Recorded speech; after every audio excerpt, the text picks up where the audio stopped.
បាទសួស្តីអ្នកទាំងអស់គ្នាហ្នឹងហើយថ្ងៃនេះមកលេងព្រើជាមួយនឹងស្រីនាងបាទស្រីនាងគាត់ពងសប្បាយចិត្តព្រោះគាត់បានឃើញព្រើលើកដំបូងហើយព្រើលើកដំបូងគេពងសប្បាយចិត្តហើយគេអីណាលើកបោះព្រើណាចេញទៅ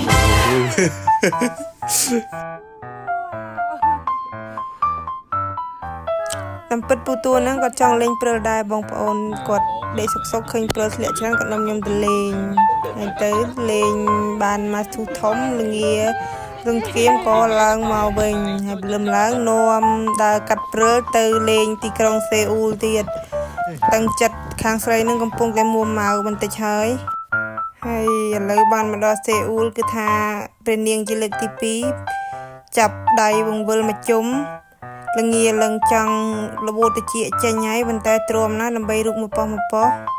គឺថាទ្រាំមែនទែនហើយនេះគឺជាវីដេអូដែលតលេងការមកដំបូងខែ12អត់សូវជាក់ខ្លាំងគឺថារូបមកប៉ោះចេញមករៀងលក្ខណៈថាមើលទៅរៀងគ្រាន់បើ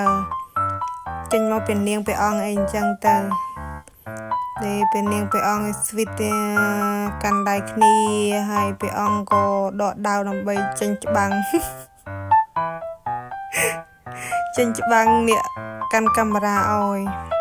ហើយក៏នាំព្រះនាងឆ្លងភពទៅដល់អាគារនៅទីក្រុងសេអ៊ូលធំល្វឹងល្វើយដើរមួយចង្ហៀនពីរចង្ហៀនបីចង្ហៀនក៏ដល់អាគារធំនៅទីក្រុងសេអ៊ូលចាបន្ទាប់មកព្រះនាងក៏ងាកមករកកាមេរ៉ាថាបានហើយងៀនណាស់ហើយកាត់មកវីដេអូត្រឡប់ក្រោយវិញគឺថាលេងព្រិលសបាយអខ្លាំងណាស់ចាព្រោះឯនៅស្រុកខ្មែរមិនដែលឃើញអញ្ចឹងទេ